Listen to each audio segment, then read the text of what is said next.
everyone, it's Rita with Everything Homemade. Welcome to this video and welcome to this channel. If you are new here, hit that subscribe button. Don't forget to click on the bell so you're notified whenever I have a video. It would really mean a lot to me and to my family. In this video, we're going to dive into a topic that I think is not spoken about enough. There are hundreds of gardening channels out there, including mine. I do talk a lot about gardening, as it is the backbone of your homestead, really. I mean, growing your own food feeds you, your family, and sometimes even your livestock. So it really is the backbone to the homestead.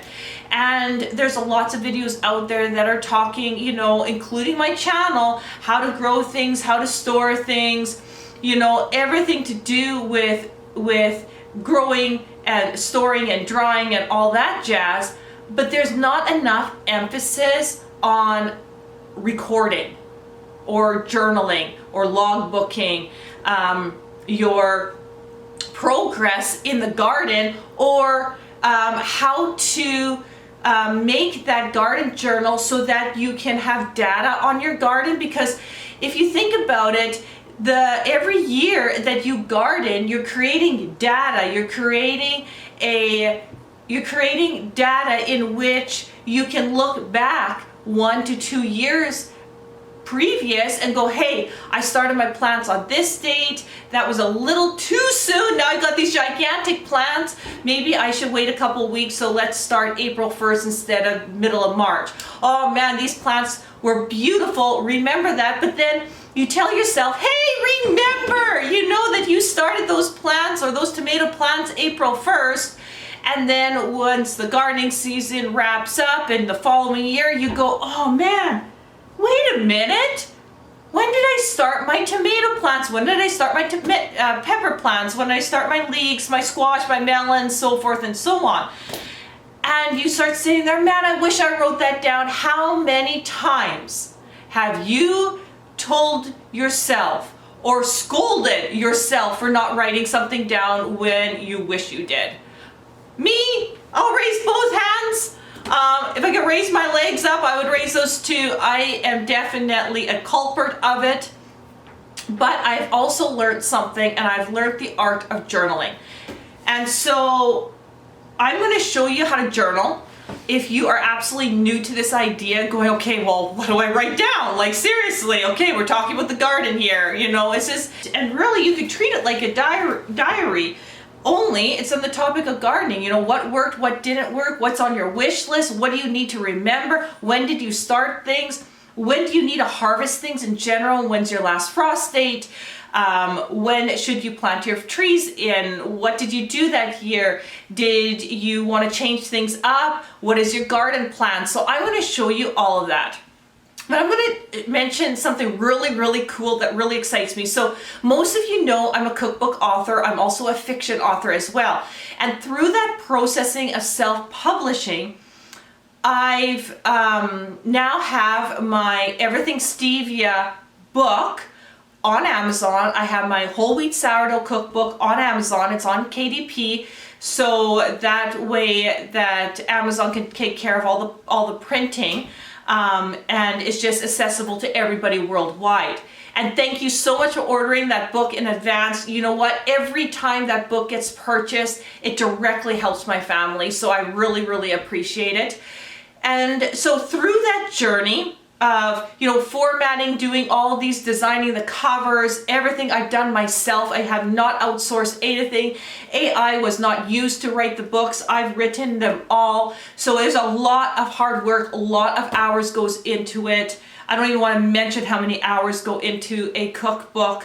And so what I've learned is the art of formatting and how to do that. And so this is my old journal right here. So if you can take a look, this is just an average size piece of paper, just so you can have comparison here. And this is how big it is, okay? I've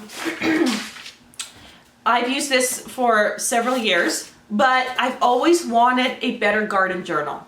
Okay, so this is just like a lined paper, and I just make some notes on here. Here's an orchard. I think it's an orchard. No, that's my tomato planting. Sorry, there's my tomato planting kind of design. So I have lots and lots of notes in here, like lots of them. They're jam-packed, and in all honesty, this is okay. But it's really getting confusing because I'm really having a hard time finding, okay, where did I make that note? Oh look, I made that note on this page about treetime.ca to order the Sia buckthorn. It's on chick care on the homestead. Like, I'm finding it really, really hard to find things in my journal because there's not a dedicated section to anything. It's just page after page, and I just keep putting notes on here.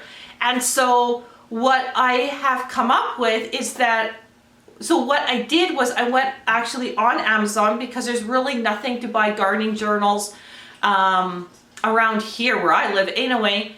And I was so disappointed because I wanted a cleaner area, like not so, you know, oh, circle this, circle that. I have to squish things up to write. I wanted it bigger than this.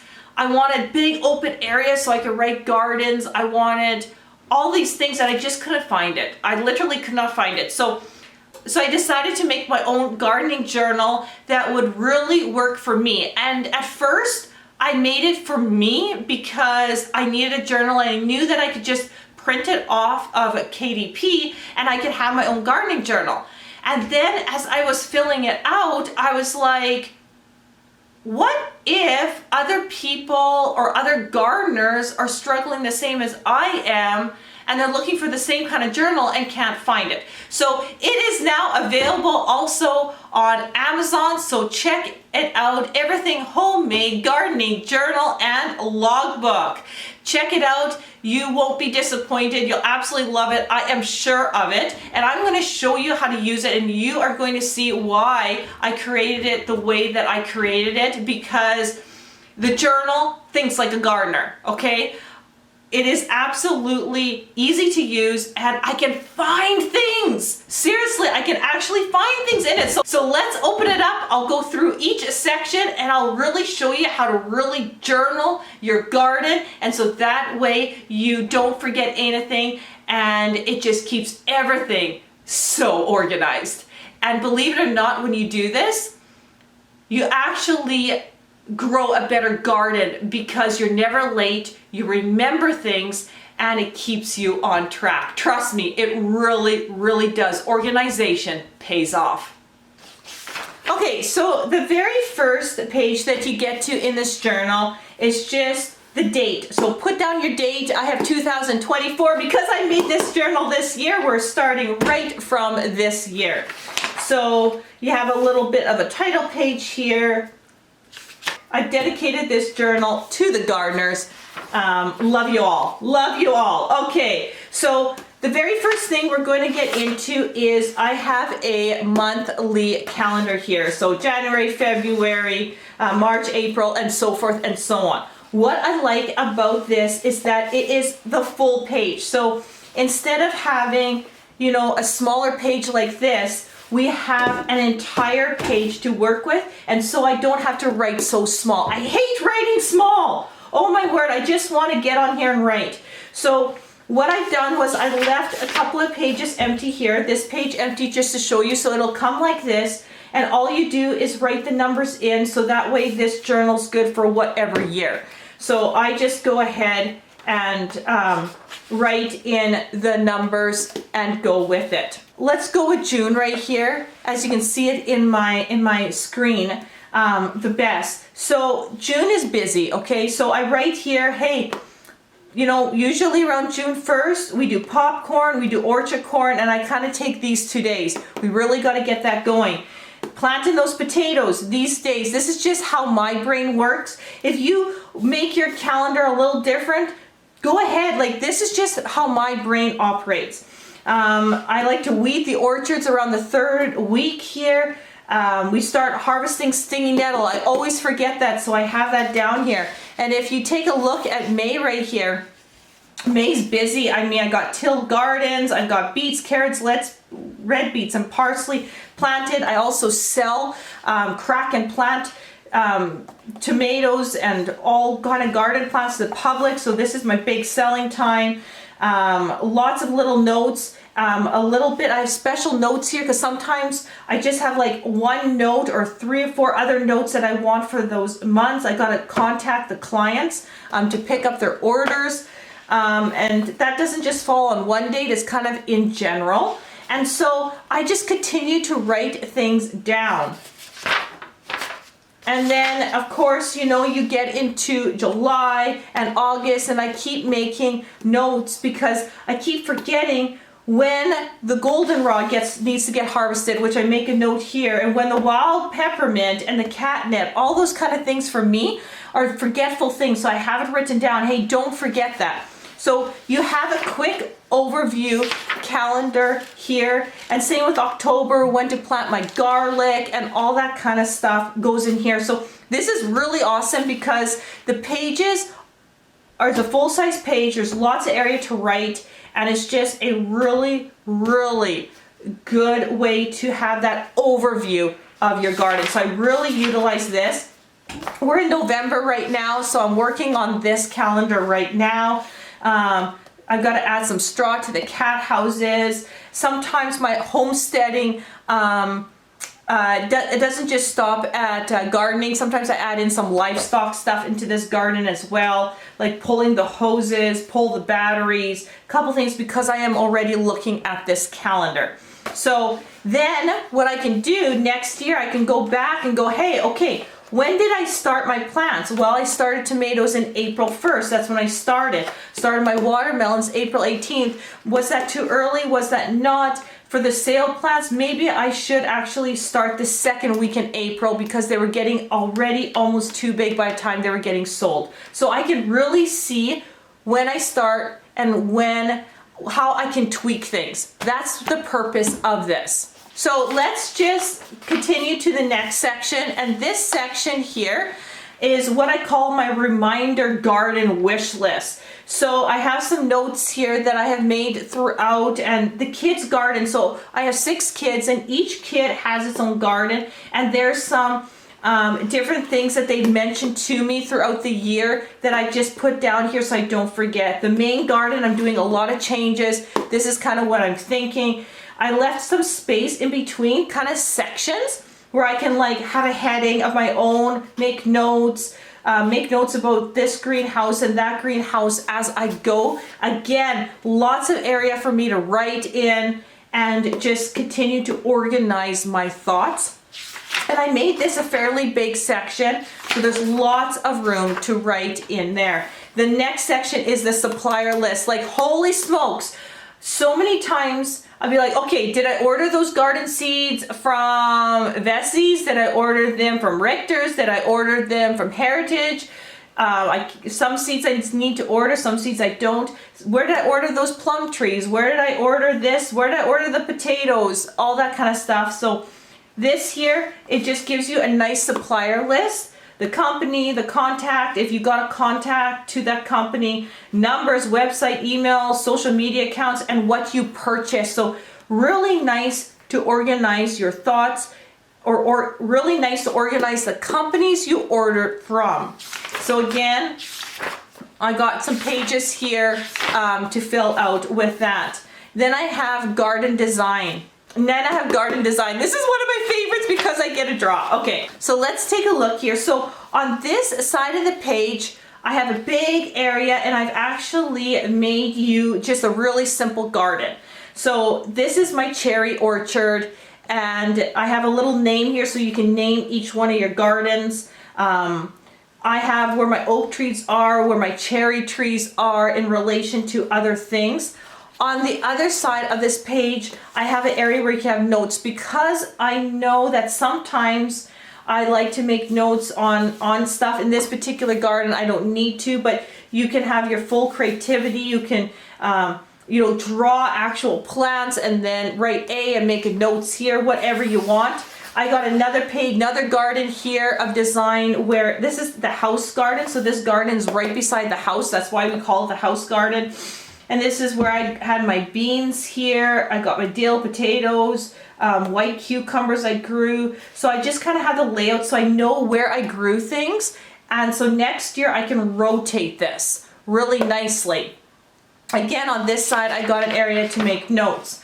Then I have what we call Mel's garden because our neighbor's name is Mel, and that's where we garden this one. And so again, I just kind of wrote where I gardened or where I grew things.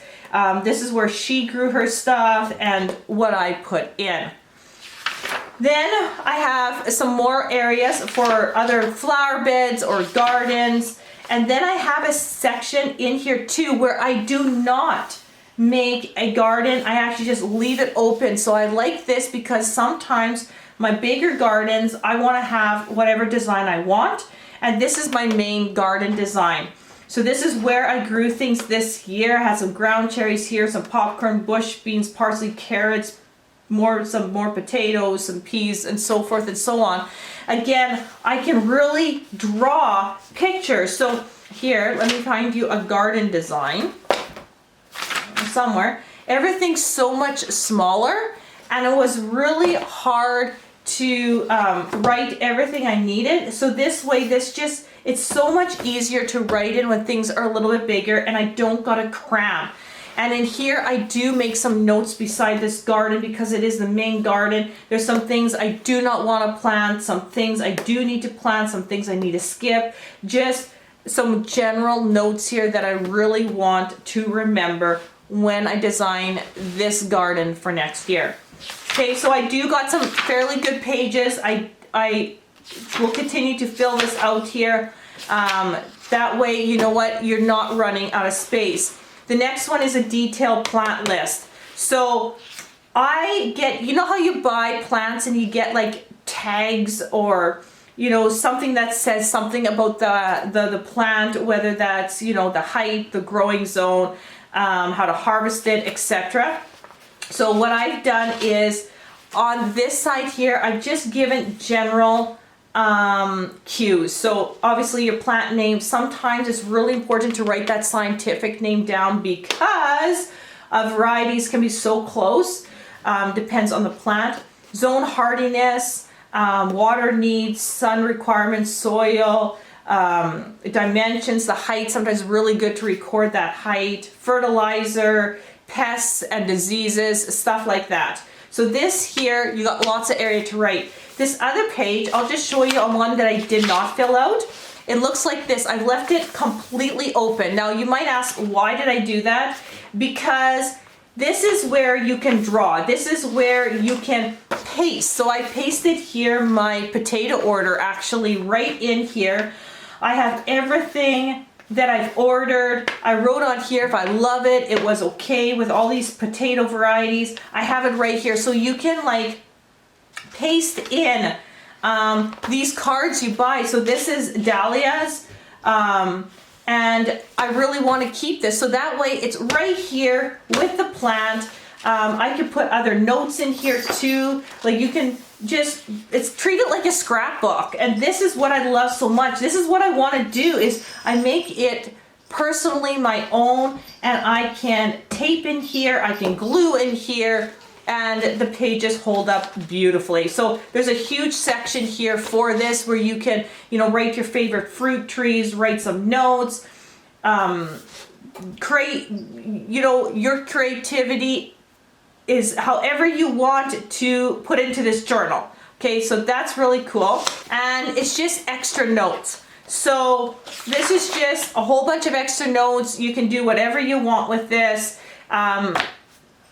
Again, whatever kind of style you like. So now that you've seen the journal, I hope you can really see why I've created the way that I have. Lots of area to write, lots of area to draw, lots of areas to make notes, where I can see my garden designs, I can paste, I can just be creative with my journal, in that the journal gives me enough prompts to fill out, but it leaves it up to where I can be creative and treat it like a scrapbook too. So this is really working awesome for me, because then when I flip back for next year, I can go, okay, I want to make that change. Those tomatoes were too big. I want to start on this date. So I'm going to take and order another one of my journals, and I'm going to put it for 2025 and go, guess what? I'm going to start it on this. I'm going to record it until I have, it down pat, and continue to record every year. And also record your frost date, so you can record when your last frost date is and when your first frost date is in areas. If you hear a collar jingling, it's just a little kitty running around. And just really, really be able to journal. Write those recipes down that you have for pests. Write the solutions down if you need to change something. On my potatoes, I wrote down I need to add a little bit more sulfur into the soil. So I got to make a soil amendment where I plant my potatoes. Things like that that you may forget. And at the beginning of every season, open your journal and look at it. Look at it through fresh eyes. Go, oh yeah, I need to do this. Oh yeah, I need to do that. And oh yeah, I need to do this. I just want to say happy journaling. Happy ending to the gardening season here in Alberta, Canada. It is in November, so we are just wrapping up, basically pulling out hoses, getting ready for the winter, and I'm doing the finishing touches on the journal at the moment. And don't forget to even record when you ordered seeds and your plants, because guess what? That's what's happening next, is ordering for 2025. So that's all gets into the journal as well. So everything's on Amazon. You can take a look at the description box. I'll have links there. You can look at my website at everything-homemade.com. The journal there will be under the tab books. So you can check that out. Feel free to check out my cookbooks as well, and my fiction series. And then there's links to Amazon. So you can definitely just go ahead and search it out on Amazon as well. So once again, thank you so much for supporting my family, and journal away. And I'll see you on the next video.